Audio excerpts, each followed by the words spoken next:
Loob lamang po ng 3 araw tayo po ay na-hired o natanggap po papunta dito sa New Zealand. So kung paano po nangyari yan, hayaan nyo i-share ko po yan dito sa ating maiksing video po na ito.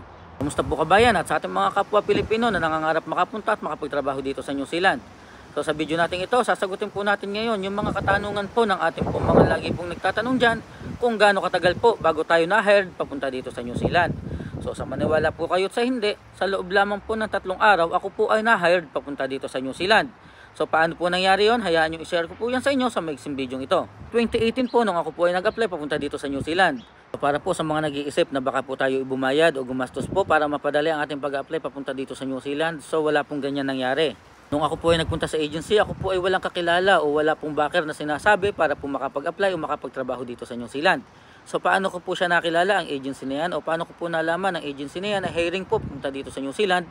So napakarami ko po mga video na maaari nyong panoorin nang sa ganun po malaman nyo po kung paano po kayo mag-apply sa kanila at paano nyo po malalaman ang iba't ibang information po papunta dito sa New Zealand. Balik po tayo sa ating topic. So Monday po nung ako po ay mag-report po sa agency, dala ko po lahat ng requirements na akin pong ginamit nung ako po ay nanggaling sa Japan at dyan po chinek po nila yan. At pagkatapos po ng kanilang assessment, sila na rin po nagsabi na wala po tayong magiging problema kung tayo po ay mag-a-apply papunta dito sa New Zealand sapagkat ang ating pong requirements at ang ating pong experience ay qualified para po sa posisyon na ating ina-applyan. Sa kagandahan palad po, nagpunta po tayo ng Monday at Wednesday po meron po silang upcoming po na interview papunta dito sa New Zealand. So shout out po sa extra staff sapagkat ang company po na yan ang meron pong interview ng panahon na yon. Sa madaling salita po, tayo po ay iniline up po ng agency para po sa interview ng Wednesday po. After po ng interview ng Wednesday, so tayo po ay nakalusot sa interview. At pagkatapos po ng interview, mag-iintay ka lamang po ng ilang oras bago po matapos ang araw na yan.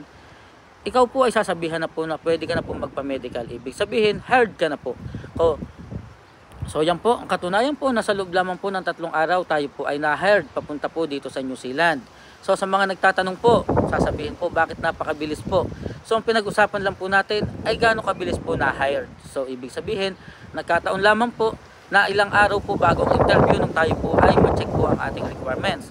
Kaya po naging mabilis. Pero kung kailan po tayo nakapunta dito sa New Zealand, ibang topic na po yan, ibang usapan na po yan. Kat yan po ay lalakad na po ang mahabang araw sapagkat marami ka po pong kailangan i-provide bago ka makaalis at makapunta dito sa New Zealand.